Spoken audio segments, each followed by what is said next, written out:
સ્થિર મતિ રાખી શકે એ જ પરમાત્માના પથ ઉપર ચાલી શકે છે, બીજાથી ચલાતો નથી. સદગુરુ ગોપાળાનંદ સ્વામી ઉપર ઘણા બધા ત્રાસો થયા, તેમ છતાં સ્વામીના મુખ ઉપર કોઈ ઉદાસીનતાની રેખા જોવા ન મળી. અને સ્વામીની પ્રશંસા કેવી!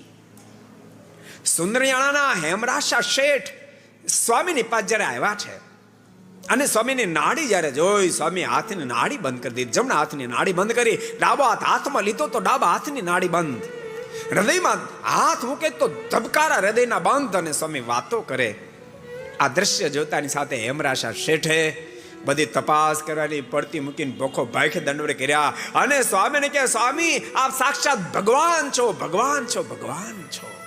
અને એ જ ઘડીએ સ્વામી ઉભા થઈ ગયા છે. હેમરાશા શેઠના મોઢાનો હાથ ધરી દીધો. હેમરાશા આગળ બોલશો નહીં, મારા જેવા તો 500 જેની પાસે આટા મારે છે એ સ્વામિનારાયણ ભગવાન, એ સ્વયં ભગવાન છે.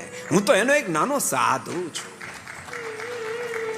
ભગવાનના ભક્તો ઊંચાઈ પચાવી બહુ ગહન છે. એક સરસ પ્રસંગ તમને કહું. એકવાર ગ્રીસ દેશમાં એક ઘટના ઘટી.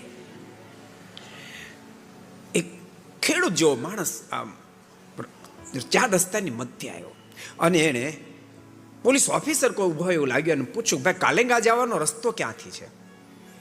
તો પોલીસ ઓફિસરે કહ્યું કે પહેલા મને સલામ ભાઈ, પછી પૂછ હું કોણ છું, તને ખબર છે? પહેલા પૂછું કોણ છો? તો મારા નીચે 3000 લોકો કામ કરે છે. ત્યારે પહેલા સાદા દેખાતા માણસે પૂછ્યું કે હવે તમે મને પૂછો હું કોણ છું? પહેલા પૂછ કોણ છો તું? ખેડૂત છો? તો કે ના. તો કોઈ મુખી છો? તો કે ના. તો શું છો? એ વખતે એ સાદા જણાતા માણસે કહ્યું, આમ તો ભગવાનનો સેવક છું, પણ દુનિયા મને સમ્રાટ એલેક્ઝાન્ડર સમજે છે, મને સમ્રાટ છું. અને આ શબ્દ સાંભળતાની સાથે પેલો પગમાં પડી ગયો, મને માફ કરો, મને માફ કરો, મને માફ કરો, સમ્રાટ રાજવી મને માફ કરો. એ વખતે એલેક્ઝાન્ડરના મુખમાંથી શબ્દ નીકળ્યા, ભાઈ ઠાકોર જેને મોટપ આપે ને મોટપ પ્રાપ્ત થાય છે, પણ એ મોટપ આપણી નથી, એ ઠાકોરજીની છે, આપણને ઊંચીની મળેલી છે. એથી કરીને અહંકાર ક્યારે રાખવો નહીં. ઠાકોરજી ધારે એને રાજા બનાવી શકે છે, ઠાકોરજી ધારે એને ચાકર બનાવી શકે છે.